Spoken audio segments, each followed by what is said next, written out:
मेरे छोटे भाई बहन, तो कैसे हैं आप लोग और कैसी चल रही है आपकी बोर्ड 2026 की तैयारी। तो स्वस्थ होंगे, मस्त होंगे और अपनी 26 की तैयारी में एक तम्बर तरीके से व्यस्त होंगे। अगर अभी भी आप व्यस्त नहीं हैं, आप सोच रहे हैं कल से पढ़ाई करेंगे, कल से पढ़ाई करेंगे, आपके पास केवल 4 महीने बचे हैं, सितंबर, अक्टूबर, नवंबर, दिसंबर। अगर आप इन 4 महीनों में अपने जान झोंक कर पढ़ाई नहीं करोगे ना, तो ये बोर्ड 2026 आपके हाथ से निकल जाएगा और आप कुछ नहीं कर पाओगे। तो आज आपका बड़ा भैया यानी कि दीपांशु राजपूत आपको गाइड करेगा, आपको समझाएंगे कि कैसे आपको केमिस्ट्री के अंदर 70 आउट ऑफ 70 मार्क्स स्कोर करना है। मैं आज आपको ऐसे परिभाषाएं बताऊंगा, ऐसी परिभाषाएं बताऊंगा जो मैंने खुद भी पढ़ी हैं, जिनको मैंने पढ़ा है और मैंने बहुत अच्छे मार्क्स स्कोर किए हैं। यानी केमिस्ट्री के अंदर मैंने 65 नंबर स्कोर किया है, 65 आउट ऑफ 70 स्कोर किया है। आप लोग कितना स्कोर करोगे मुझे कमेंट में बताओ कि मैंने तो 65 स्कोर किया है 70 में, आप कितना स्कोर करोगे। अपना टारगेट स्कोर जो आपका है वो मुझे कमेंट में बता देना। क्या आप लोग भी 70 में 65 नंबर लाना चाहते हो? अगर चाहते हो तो बस इन चीजों को पढ़ लो, आपके 70 नंबर पक्के हो जाएंगे। इससे बाहर सिंगल क्वेश्चन नहीं आएगा। इसलिए मैं तो आपको बहुत एनर्जी के साथ पढ़ाने के लिए तैयार हूं। आप लोगों को मेरे अपने बड़े भैया के चैनल की कसम आपको सबको शेयर करना पड़ेगा। तो अब मैं आप सभी भाई बहनों से रिक्वेस्ट करूंगा कि आगे बढ़ने से पहले आप सभी अपने भैया के चैनल को एक बार शेयर कर दो अपने दोस्तों में, ताकि वो लोग भी इस क्लास को अटेंड कर पाएं। तो आपकी ये जिम्मेदारी होगी, टोटल जिम्मेदारी आपकी होगी। मैंने आपको आज बताऊंगा, मैं आपको परिभाषाएं बताऊंगा और वही परिभाषाएं बताऊंगा जो 2026 में छपेंगी, मतलब छप चुकी हैं या बोर्ड 2026 में 100% आएंगी। उसके बाद मैं आपको बताऊंगा प्रमुख नियम, ऐसे ऐसे नियम मैं आपको बताऊंगा आज की जो नियम 100% आएंगे, उसके बाहर आ ही नहीं सकता। 10 सालों का एक्सपीरियंस बोलता है कि उससे बाहर नहीं आएगा। और 10 सालों का मतलब होता है एक साल में बनते हैं 7 सेट और 10 सालों में बने हैं 70 सेट टोटल बराबर। अगर आप 70 सेट का अनुभव लेते हैं ना, 70 सेट का निचोड़ अगर लेते हैं ना, तो 2026 का पेपर एक हलवा बन जाता है आपके लिए। प्रमुख नियम मैं बता दूंगा, प्रमुख परीक्षण बता दूंगा, मतलब बहुत सारे परीक्षण हमारे कक्षा 12वीं में होते हैं। क्या हम बहुत सारे पढ़ें? अगर आपको बहुत सारे पढ़ने तो आप मुझ पे भरोसा क्यों कर रहे हो? आपके बड़े भैया यानी कि दीपांशु राजपूत क्लास 12th, यहां मैंने डिस्ट्रिक्ट टॉप किया है भाई। तो केवल डिस्ट्रिक्ट टॉप करने का मतलब ये होता है कि आपको तैयारी केवल वही कराऊंगा जो मोस्ट से भी ज्यादा इंपॉर्टेंट होंगी, जो आपके लिए एग्जाम्स के लिए सफिशिएंट होंगी। मतलब अब आपके पास समय नहीं है कि आप बहुत ऐरा गैरा चीजें पढ़ें, आप केवल वही पढ़ना है जो आपके पास हीरा कंटेंट है, सुनहरी चीज आपको पढ़नी है। अब सब कुछ नहीं पढ़ना आपको प्रमुख अभिक्रियाएं मैं आपको बताऊंगा, और जो अभिक्रियाएं बताऊंगा आज की क्लास में सभी भाई बहन कॉपी लेकर बैठेंगे, पेन लेकर बैठेंगे। मैं रिक्वेस्ट करूंगा क्या करेंगे आप लोग, कॉपी पेन लेकर बैठेंगे, कॉपी प्लस पेन लेकर बैठेंगे, ताकि आप लोग इस क्लास को नोट डाउन कर सकें, नोट कर सकें। मैं रिक्वेस्ट करता हूं, मैं हाथ जोड़ के रिक्वेस्ट करता हूं कि सभी भाई बहनों से कि क्लास में कॉपी पेन लेकर बैठें और जो जो टॉपिक मैं आपको बताने वाला हूं इन सभी चीजों के 70 बाई 70 नंबर पक्के करने वाले उनको नोट डाउन जरूर कर लेना। तो मैं बढ़ता हूं टॉपिक्स की तरफ। हाँ मेरे प्यारे भाई बहन, तो अब मैं डिस्कस करने वाला हूं हमारी प्रमुख परिभाषाएं। मैं यहां पर केवल वही डेफिनेशंस डिस्कस करूंगा जो मोस्ट इंपॉर्टेंट होंगी, जो 2026 बोर्ड में आने के लायक होंगी। अगर आपने कॉपी पेन लेकर नहीं बैठे तो मैं आप लोगों से निवेदन दोबारा करूंगा कि आप लोग कॉपी पेन लेकर आओ, इनको नोट डाउन करो और लिखो। और 4 महीने में मैं आपको केवल इन्हीं चीजों पर फोकस कराऊंगा और उनके साथ साथ लेक्चर वाइज क्लासेस में आपको इनका सॉल्यूशन भी कराऊंगा। आपको कॉपी पेन लेकर इनको नोट डाउन करना है। सबसे बड़ी चीज ये है, हमारी पहली जो डेफिनेशन होगी, हमें मोललता के बारे में पता होना चाहिए कि मोललता की परिभाषा क्या होती है, इसका मात्रक क्या होता है, इसका सूत्र क्या होता है। मैंने आपको पढ़ाया है इसके बारे में और मैं आगे भी पढ़ाऊंगा इनके बारे में। तो अगर आप आगे मेरे साथ पढ़ाई करना चाहते हैं तो सब्सक्राइब कर लो, और मेरी एक रिक्वेस्ट है कि आप लोग अपने सभी दोस्तों को शेयर कर दो। मैं हाथ जोड़ के सभी भाई बहनों से रिक्वेस्ट करता हूं, अगर आप मुझे अपना भैया मानते हो तो सभी एक बार सभी लोग शेयर कर देना क्लास को। तो हमारा पहली जो डेफिनेशन होगी वो होगी मोललता के बारे में, उसके साथ ही हम पढ़ेंगे मोलरता के बारे में। तो मोललता और मोलरता दोनों को हमें पढ़ना है अच्छी तरीके से, यहां से परिभाषाएं बनती हैं। उसके बाद तीसरे नंबर की जो हमारी परिभाषा होगी वो होगी मोल प्रभाज्य, यानी कि मोल फ्रैक्शन। मोल फ्रैक्शन क्या होता है, इस पर न्यूमेरिकल भी कभी कभी आता है, तो न्यूमेरिकल के लिए भी बिल्कुल तैयार रहना। मैं बिलियन चैप्टर का 1 शॉट लेने वाला हूं, न्यूमेरिकल वाला। तो अगर आप न्यूमेरिकल से आपको डर लग रहा है, अगर आपको घबराहट हो रही है न्यूमेरिकल से, तो आप मेरा 1 शॉट आने वाला है, कंप्लीट न्यूमेरिकल का 1 शॉट होगा, जिसके अंदर मोलरता, मोललता, मोल प्रभाज्य, सारी जो सांद्रता इकाइयां हैं सभी के न्यूमेरिकल्स में वहां पर डिस्कस करूंगा। वो क्लास 2 से 3 दिन के अंदर आपके पास आ जाएगी। ठीक है, तो हमारा तीसरी जो परिभाषा हम पढ़ेंगे मोल प्रभाज्य की। चौथे नंबर जो हमारी परिभाषा होगी वो होगी क्वथनांक उन्नयन की।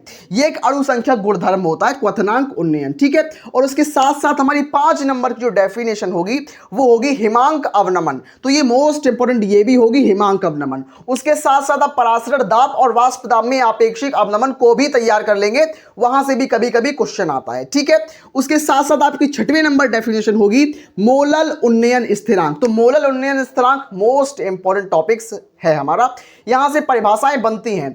मेरी बात मानो तो यहां से न्यूमेरिकल बहुत कम बनता है, यहां से ज्यादातर परिभाषा बनती है, और वो भी 1 से 2 नंबर की परिभाषा बनती है यहां से। ठीक है, लेकिन आपको तो 1 नंबर भी सिक्योर करना है। अगर आप 65 नंबर लेना चाहते हो केमिस्ट्री के अंदर तो एक एक नंबर से ही बूंद बूंद से घड़ा भरता है, एक एक नंबर आपको बचा के हुए चल रहा है आपका। ठीक है, तो मोलल अवनमन स्थिरांक भी हमें तैयार करना है। 8वां नंबर जो डेफिनेशन होगी हमारी वो होगी अभिक्रिया की कोटि। अभिक्रिया की कोटि पता होनी चाहिए हमें, तो अभिक्रिया की कोटि। उसके बाद 9 नंबर जो हमारी परिभाषा होगी वो होगी अभिक्रिया की आणविकता। और ये बात भी सुन लो, अभिक्रिया की कोटि और आणविकता में अंतर स्पष्ट करने के लिए आता है, वो भी शॉर्ट क्वेश्चन के अंदर आता है, तो आपको तैयार कर लेना है अभिक्रिया की कोटि, अभिक्रिया की आणविकता में अंतर। और अगर आपने तैयार नहीं किया तो आप मुझे बोलो, मैं आपको जो मोस्ट इंपोर्टेंट अंतर है क्लास 12th केमिस्ट्री के टॉप 10 अंतर जो होते हैं वो सारे टॉप 10 अंतर मैं आपको करा दूंगा, जिसके बाद आपको अंतर वाले प्रश्न से डरने की कोई आवश्यकता नहीं है। ठीक है, अगर आप मुझ पर भरोसा करते हो ना तो ये जिम्मेदारी मेरी है। देखो, अगर आप मुझ पर भरोसा करते हो तो मेरी ज्यादा जिम्मेदारी है कि आपके भरोसे पर कायम रखना, आपका 100% पेपर फंसाना बोर्ड एग्जाम्स में। लेकिन आपको मुझसे वादा करना पड़ेगा कि जैसे जैसे मैं आपको बता रहा हूं बिल्कुल सेम उन तरीकों से आपको पढ़ाई करनी है। जो मैं आपको टॉपिक लिखा रहा हूं इन पर काम करना है, जो मैं आपको रिवीजन का तरीका बता रहा हूं उसको प्रयोग करना है, उसको यूज करना है, तभी टॉपर बन पाओगे। मैं बिल्कुल तैयार हूं आपको बनाने के लिए, लेकिन मेहनत आपको भी करनी पड़ेगी। अगर मैं मेहनत करूंगा तो अगर आप नहीं करोगे तो हो ही नहीं सकता। आप और हम दोनों मिलकर मेहनत करेंगे तभी संभव है टॉपर बनना। उसके बाद हमारी 9 नंबर डेफिनेशन होगी अभिक्रिया की आणविकता। 10 नंबर होगी मानक इलेक्ट्रोड विभव। मतलब मानक इलेक्ट्रोड विभव से भी क्वेश्चन बनता है और ये मोस्ट इंपोर्टेंट टॉपिक है। अब मैं बढ़ता हूं अपने आगे वाली परिभाषाओं की तरफ। हाँ मेरे प्यारे भाई बहन, तो अब मैं डिस्कस करने वाला हूं हमारी बची हुई परिभाषाओं के बारे में। मैं रिक्वेस्ट करता हूं कि जितनी परिभाषाएं मैं आपको बता रहा हूं सारी कॉपी पर नोट डाउन कर लो और इन पर प्रैक्टिस करना शुरू कर दो और मेरी क्लास को डेली लो। अगर आप टॉपर बनना चाहते हो तो सच बता रहा हूं क्लासेस को, एक भी क्लास को मिस नहीं करना। पता नहीं कौन सी क्लास से कौन सा क्वेश्चन बन जाए, और सारे क्वेश्चंस जो मैं कराता हूं वो सभी अति महत्वपूर्ण प्रश्न कराता हूं, तो सिंगल क्लास को भी मिस नहीं करना, ये आपकी जिम्मेदारी है। स्कूल के बाद आओ, क्लास को लो, उसके बाद शाम वाली क्लास होती है उसको अटेंड करो और पूरी क्लास को देखो और मजे से क्लास को अच्छी तरीके से पढ़ो। कहीं डाउट है तुरंत उसमें कॉमेंट करके पूछो अपने डाउट को। ठीक है, और उसके बाद मैं आपको बता रहा हूं कि मैं अपना मोबाइल नंबर, जो मेरा पर्सनल मोबाइल नंबर है, वो भी मैं आपके साथ पब्लिक करूंगा, जिससे आप अपना मुझसे डाउट पूछ सकते हो। आपको कोई भी डाउट आ रहा है, अगर आपका जेन्युइन डाउट है तो आप मुझसे डाउट पूछ सकते हो, मैसेज कर सकते हो। मैं अपना पर्सनल मोबाइल नंबर भी आपके साथ प्रोवाइड कर दूंगा। ठीक है, इससे ज्यादा मैं आपकी क्या मदद सकता हूं भैया? मैं अपना पर्सनल मोबाइल नंबर भी आपको बता दूंगा ताकि आपको कोई भी सिंगल डाउट भी ना रहे, आपकी तैयारी बिल्कुल स्मूथ वे में हो, बिल्कुल स्मूथली आपकी तैयारी हो जाए। तो हमारा 11वें नंबर की डेफिनेशन होगी संक्रमण तत्व। हम संक्रमण तत्व की परिभाषा देखेंगे। ठीक है, उसके बाद हमें अंतः संक्रमण तत्व के बारे में पता होना चाहिए। तो संक्रमण तत्व और उसके बाद अंतः संक्रमण तत्व ये भी पता होने चाहिए हमें। उसके बाद सक्रियण ऊर्जा यानी कि एक्टिवेशन एनर्जी यानी कि सक्रियण ऊर्जा के बारे में पता होना चाहिए। उसके बाद लेंथेनाइड संकुचन यानी कि लेंथेनॉइड कॉन्ट्रैक्शन, लेंथेनॉइड संकुचन के बारे में भी आपको पता होना चाहिए, यह भी मोस्ट इंपोर्टेंट परिभाषा है। उसके बाद केंद्रीय धातु परमाणु यानी कि सेंट्रल मेटल एटम, यह भी मोस्ट इंपोर्टेंट डेफिनेशन है हमारी क्लास 12 बोर्ड के रिगार्डिंग। ठीक है, उसके बाद हमारा लिगेंड्स के बारे में पता होना चाहिए, लिगेंड क्या होता है और लिगेंड के प्रकार क्या होते हैं। एक दंती लिगेंड क्या होता है, द्विदंती लिगेंड क्या होता है, त्रिदंती लिगेंड क्या होता है। अगर आपको जानना है तो आप मेरे साथ बने रहो, मैं आपको बिल्कुल फ्री में, बिल्कुल एक इंटरेस्टिंग तरीके से आपको सिखाऊंगा और मजे से सिखाऊंगा। उसके बाद हम बात करेंगे अल्कोहल के बारे में। अल्कोहल क्या होता है, अल्कोहल का वर्गीकरण कैसे किया जाता है, अल्कोहल के बनाने की विधियां क्या हैं, ये सब आपको मैं सिखाऊंगा और सिखा भी रहा हूं भाई। अल्कोहल मैंने आपको पढ़ा दिया है, फिनॉल आपको पढ़ा दिया है, ईथर आपको पढ़ा दिया है, तो कहां हो आप लोग? प्लेलिस्ट में जाओ और प्लेलिस्ट में चेक करो, सारी प्लेलिस्ट बन चुकी है आपके लिए। और अल्कोहल की परिभाषा भी आप लोग तैयार रखना। उसके बाद एमीन्स की परिभाषा आप लोग तैयार रखना, कार्बोहाइड्रेट की परिभाषा तैयार रखना, न्यूक्लिक अम्ल की परिभाषा तैयार रखना, और परिभाषा मैं तैयार सारी करा दूंगा। बस एक बार स्मार्ट बोर्ड आ जाए, उसके बाद मैं आपको सब कुछ बिल्कुल डिटेल में सिखा दूंगा। एक आपको मैराथन क्लासेस लेके आऊंगा, उसमें आपको सब कुछ सिखा दूंगा, और बस नोट डाउन आपको करना पड़ेगा, रिवीजन आपको करना पड़ेगा। उसके बाद हमारा 21 नंबर जो टॉपिक है हमारा, ग्लूकोज की डेफिनेशन, एंजाइम की डेफिनेशन, विटामिन की डेफिनेशन, प्रोटीन की डेफिनेशन, अमीनो अम्ल की डेफिनेशन, गैल्वेनिक सेल की डेफिनेशन, विद्युत रासायनिक श्रेणी की डेफिनेशन, प्रथम कोटि अभिक्रिया और शून्य कोटि अभिक्रिया की डेफिनेशन। इनकी दोनों की डेरिवेशन आप सोचो, इनकी जो सूत्र का जो निगमन होता है वो आएगा, कभी नहीं आएगा। यहां से न्यूमेरिकल आएंगे या परिभाषा आएगी कि प्रथम कोटि की अभिक्रिया से आप क्या समझते हैं, या शून्य कोटि की अभिक्रिया से आप क्या समझते हैं, तो ऐसे क्वेश्चन बनेंगे। यहां से डेरिवेशन नहीं आएगी, वो जमाना चला गया, आज से 5 साल पहले आती थी, अब नहीं आती है। फ्रीक्वेंट टॉपिक्स में देखो तो अब नहीं आती, ना ही इस बार आएगी। तो अब मैं बात करूंगा अपने प्रमुख नियमों के बारे में। तो हाँ मेरे छोटे भाई बहन, अभी मैंने आपको बताया महत्वपूर्ण परिभाषाएं, जो कि मैंने आप सभी प्यारे भाई बहनों के साथ डिस्कस की हैं, और मैं बिल्कुल आशा करता हूं कि आप सभी छोटे भाई बहनों ने उनको नोट डाउन किया होगा, कॉपी पर लिखा होगा और समझा होगा, सीखा होगा। अगर उनके रिगार्डिंग आपको कोई भी डाउट या क्वेरी हो तो आप तुरंत कमेंट करके पूछ सकते हो। मैं दोबारा से एक रिक्वेस्ट करूंगा कि आप सभी लोग अपने सभी दोस्तों में शेयर कर दो, ताकि वो लोग भी जान पाए। अगर मेरी एक छोटा भाई बहन भी अपने दूसरे भाई बहन को शेयर करेगा तो मुझे बहुत सपोर्ट मिलेगा। तो मैं आपसे एक उम्मीद के साथ एक रिक्वेस्ट करता हूं कि कृपया शेयर जरूर करना आप लोग। तो अब बात करते हैं महत्वपूर्ण नियम के बारे में। कक्षा 12वीं में, क्लास 12th में केवल 7 नियम ही ऐसे हैं जो कि आपको तैयार करने हैं, और उनसे बाहर क्या भैया क्वेश्चन नहीं आएगा? देखो, नियम से क्वेश्चन आएगा तो केवल 7 नियमों से आएगा। अगर क्वेश्चन आएगा तो वैसे तो क्वेश्चन यहां से जरूर आएगा, लेकिन अगर क्वेश्चन बाहर से कहीं से नहीं बनेगा। जितने नियम इंपॉर्टेंट है, मैं 7 नियम आपको बता रहा हूं, पूरी किताब के सबसे ज्यादा चहीते नियम, एग्जामिनर के फेवरेट नियम ये होते हैं कि क्या होता है। सबसे पहले नेंसर्ट समीकरण। नेंसर्ट का समीकरण जो होता है वो उसका परिभाषा भी आपको पता होनी चाहिए, और उसकी जो रासायनिक, उसका जो हमें गणितीय समीकरण होता है वो भी पता होना चाहिए। मैंने आप सभी भाई बहनों को नेंसर्ट समीकरण सिखाया है, तो इसको तैयार जरूर कर लेना आप लोग, ठीक है। उसके बाद फैराडे का नियम, मतलब वैद्युत अपघटन संबंधी फैराडे का नियम मोस्ट इंपोर्टेंट है, यह भी आपको तैयार करना है।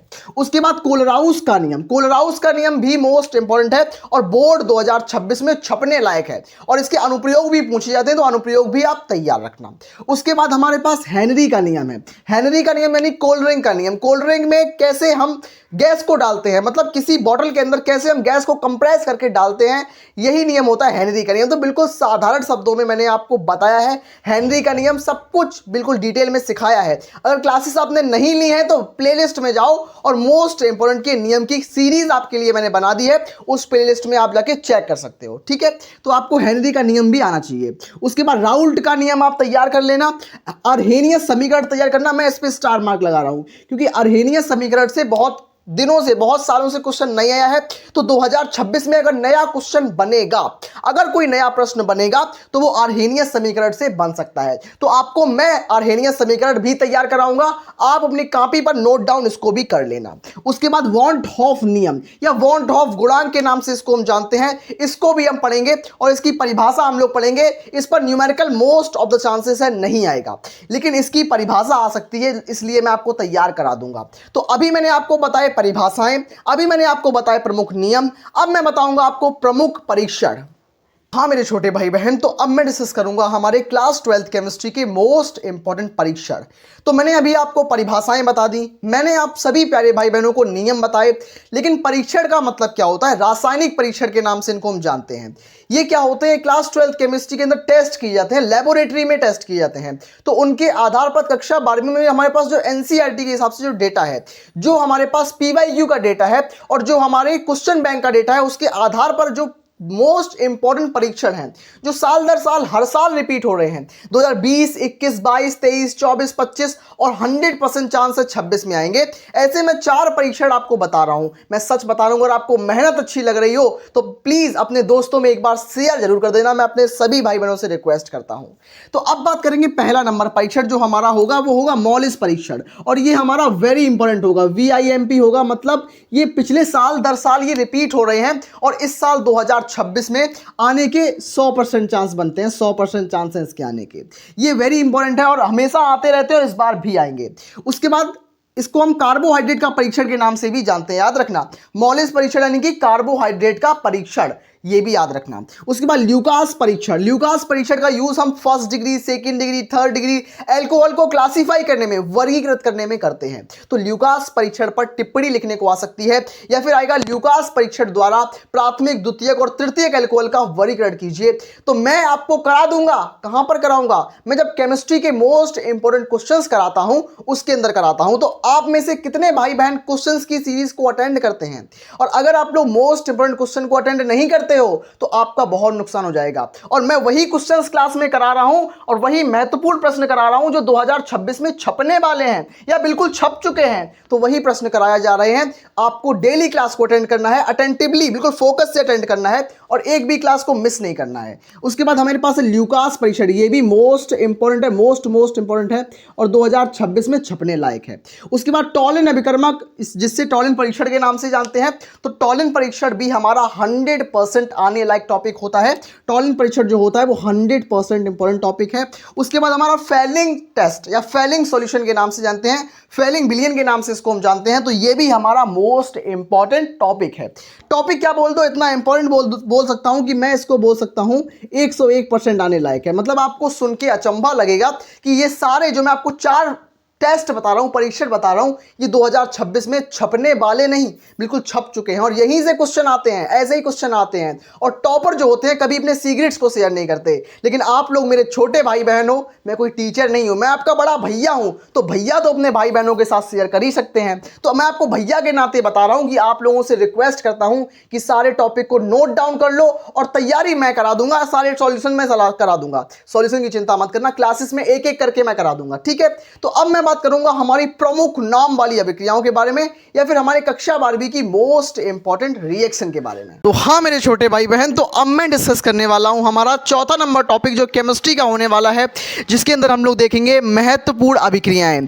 क्लास 12 केमिस्ट्री की मोस्ट इंपॉर्टेंट रिएक्शन हम लोग देखेंगे कि कौन कौन सी रिएक्शन हमारे क्लास 12 में मोस्ट इंपॉर्टेंट है। और मैं वादा करता हूं कि अगर आप ये 15 अभिक्रियाएं कर लेते हो और आप जब बताओगे तब मैं इन सभी 15 अभिक्रिया का वन शॉट लेके आ जाऊंगा कि भैया मुझे 15 अभिक्रिया का वन शॉट कराओ। तो उसी दिन मैं वन शॉट कराऊंगा जब आप लोग बताओगे, मुझे 100+ कमेंट्स मिलेंगे तो मैं उसी दिन वन शॉट लेके आ जाऊंगा इन 15 अभिक्रियाओं का। तो अब मैं बात करने वाला हूं फर्स्ट नंबर रिएक्शन जिसका नाम है वुड्स अभिक्रिया। वुड्स अभिक्रिया मैं करा चुका हूं और मोस्ट इंपॉर्टेंट रिएक्शन है, इसको भी तैयार करना है हमें। उसके बाद वुड्स फिटिक अभिक्रिया, ये भी क्लास 12 के लिए मोस्ट इंपॉर्टेंट रिएक्शन है। उसके बाद तीसरे नंबर पर आती है डार्जन अभिक्रिया। टार्जन नहीं, टार्जन द वंडर कार नहीं, डार्जन अभिक्रिया, डार्जन रिएक्शन। डार्जन रिएक्शन इंपॉर्टेंट है। उसके बाद HBZ रिएक्शन। HBZ का मतलब हेल-बोलार्ड जेलेंस्की अभिक्रिया। क्या नाम इसका? Hello-Volhard Zelensky reaction. उसके बाद कैनी-जारो अभिक्रिया मोस्ट इंपॉर्टेंट है, मैं करा भी चुका हूं इस अभिक्रिया को। स्मिथ अभिक्रिया मैंने इस अभिक्रिया को भी कराया है, स्मिथ रिएक्शन को। उसके बाद होफमैन ब्रोमाइड अभिक्रिया, मैंने इस अभिक्रिया को भी करा दिया है, होफमैन ब्रोमाइड रिएक्शन को भी। उसके बाद हमारी 8वीं नंबर अभिक्रिया होगी रीमन टीमन अभिक्रिया और इसको मैं 2 बार करा चुका हूं। एक बार मैं मोस्ट इंपॉर्टेंट मैंने अभिक्रियाओं में कराया है, उसके बाद इसको मैंने फिनॉल की केमिकल रिएक्शन, जब फिनॉल की रासायनिक गुण मैंने आपको पढ़ाए तब भी इसको कराया था। और किन किन ने, किस किस भाई बहन ने फिनॉल के रासायनिक गुण को नहीं पढ़ा तो उनके लिए एक मौका है, प्लेलिस्ट में जाके वीडियो लेक्चर देख लो, आपको मिल जाएगा वहाँ पर। उसके बाद आपको कोल्वे अभिक्रिया आपको पढ़नी पड़ेगी। उसके बाद रोजनमुंड अपचयन अभिक्रिया, उसके बाद होन्स डीकर अभिक्रिया, उसके बाद कार्बेल-एमीन अभिक्रिया, उसके बाद क्लीमेंसन अपचयन अभिक्रिया, Gattermann coach reaction, Frankland reaction. तो इतनी अभिक्रियाएं जो मैंने आपको बताई हैं, अगर आप इन 15 अभिक्रियाओं को तैयार कर लोगे तो इससे बाहर कोई सिंगल रिएक्शन नहीं आ सकती है। और मैं आपको तैयार करा दूंगा, बिल्कुल ट्रिक के माध्यम से सिखा दूंगा, इनका वन शॉट लेके आऊंगा और आप जब बताओगे तब लेके आऊंगा, क्योंकि मैं मेरे छोटे भाई बहनों के लिए मैं तन मन धन से निछावर करूंगा अपने आप को और आपको टॉपर जरूर बनाऊंगा। बस जो जो बोलता हूं उस बात को ध्यान से मानो और उसको फॉलो करो। तो मैं मिलता हूं अपने सभी छोटे भाई बहनों को नेक्स्ट क्लास में, तब तक के लिए धन्यवाद। और क्लास कैसी लगी है ये कमेंट में बताना बिल्कुल मत भूलना।